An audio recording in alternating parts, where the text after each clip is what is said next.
Merci.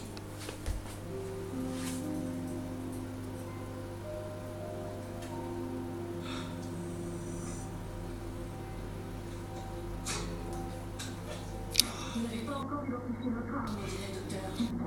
18 cm de tissu artificiel, mais aucune de leurs pointes n'a réussi à endommager le substitut osseux. Les lames auraient besoin de plus de résistance. Je sais, donc j'ai réexaminé l'épine sciatique et j'ai agrandi la contusion 1500 fois. Regardez. L'os est égratigné. Cette marque a dû être laissée quand l'arme a été retirée du corps. C'est ce que je pense, mais comment aurait-on pu la retirer dans cette direction? Il aurait fallu que le tueur poignarde la victime par devant, mais qu'après, il retire la lame du cadavre par l'arrière. Ce qui est impossible. Exact.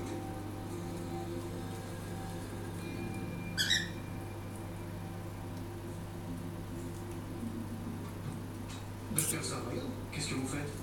Justement, j'étais en train de me demander la même chose. Vous préservez notre copain? C'est curieux, mais j'ai fini par m'y attacher à ce verre. Je vous en prie, dites-moi que même une fois mort, il est passé aux hommes. Il a même été extrêmement loquace. Cela dit, j'ai dû utiliser mon incubateur et mon évaporateur pour avoir ces résultats. Bien sûr, pour ne pas avoir à les vendre. Et si vous considérez ces résultats comme des données mal acquises, alors je ne peux qu'à me plier à l'intégrité budgétaire de l'Institut et à m'en débarrasser. Et comme c'est moi la patronne, je peux très bien me débarrasser de vous également. Alors, l'appareil digestif du verre contient des résidus de guano de chauve-souris, de particules d'argent et d'un champignon appelé Fusarium oxysporum. Oh, génial, bonne